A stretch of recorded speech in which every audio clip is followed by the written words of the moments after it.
Avec la permission d'Hachem, qui ne connaît pas Myriam, la sœur de Moshe et Aaron? On sait qu'elle a été punie, alors que pendant 40 ans, c'est grâce à elle que les peuples juifs, ils avaient de l'eau dans le désert, et parce qu'elle a dit une parole.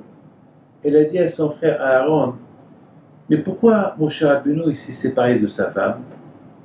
On sait, il s'est séparé de sa femme pour être à 100% présent pour les Juifs. Mais nous aussi, on est mariés. On est toujours présent avec les Juifs. Alors pourquoi elle a quitté la pauvre sa femme? Bon, quelque part, elle avait raison.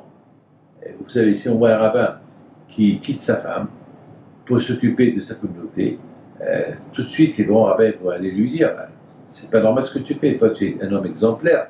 Il faut être exemplaire. Il faut être et à la portée de la famille et à la portée de ta femme. Alors, pourquoi tu quittes ta femme? Donc finalement, mon cher Rabbeinu,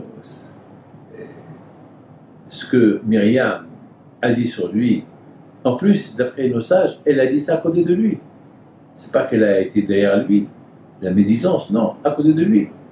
Et malgré tout, elle a été punie avec la lèpre pendant 7 jours, et Hachem s'est énervé sur elle, contre elle, parce qu'il ne fallait pas qu'elle parte comme ça. Et c'est vrai. Maintenant, qu'est-ce qui se pose? Pourquoi il ne fallait pas qu'elle parte comme ça? Où est le mal? Quel est le mal qu'elle a fait? En plus, vous savez que la Torah, elle nous dit, rappelez-vous ce que j'ai fait à Myriam. Elle est devenue lépreuse parce qu'elle a critiqué son frère. Mais quelle critique?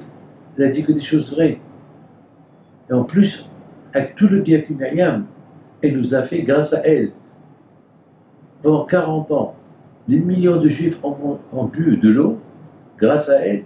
Et maintenant, au lieu qu'on se souvienne des bonnes choses qu'elle a fait, on nous dit qu'il faut se souvenir de la lèpre qu'elle a eue parce qu'elle a critiqué son frère.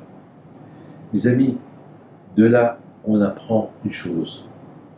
Combien il faut être en contrôle. On mesure même les choses qui sont vraies, qui peuvent être frappantes. Il ne faut pas les dire. Parce que ce n'est pas Myriam de dire cette phrase-là sur Moshe Rabbeinu.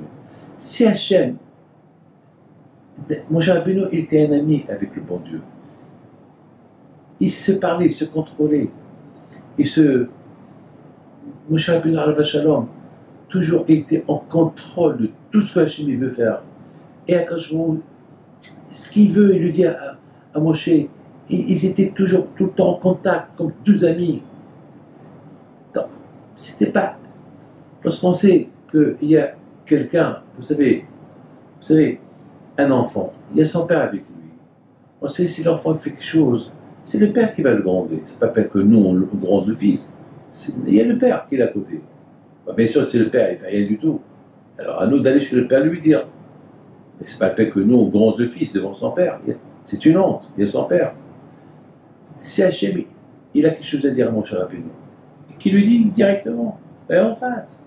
C'est pas la peine que Myriam ait dit ce qu'il dit. Sur ça, c'est écrit. Ve'ish Moshe Ana, Moshe Ana. Pourquoi? Parce que Moshe Rabbeinu aurait pu répondre à Myriam, sa sœur. Myriam, ma sœur, si ce que j'ai fait en quittant ma femme, ça te déplaît au bon Dieu, alors pourquoi le bon Dieu ne me le dit pas? Ouais, pourquoi il continue à me parler? Pourquoi?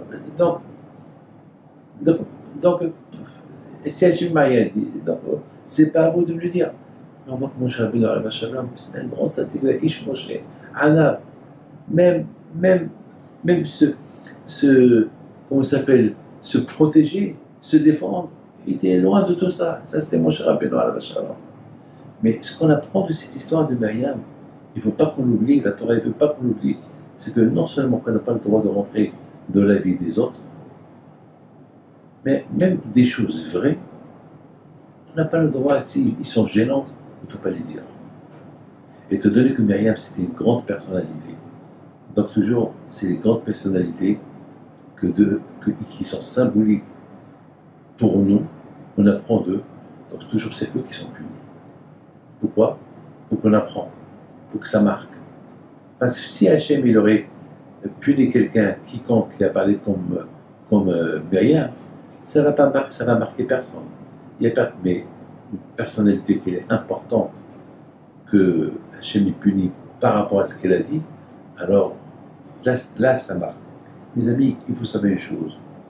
Combien une petite pensée elle peut apporter l'homme à faire des bêtises. Une pensée, parce qu'une pensée qui va devenir une réalité.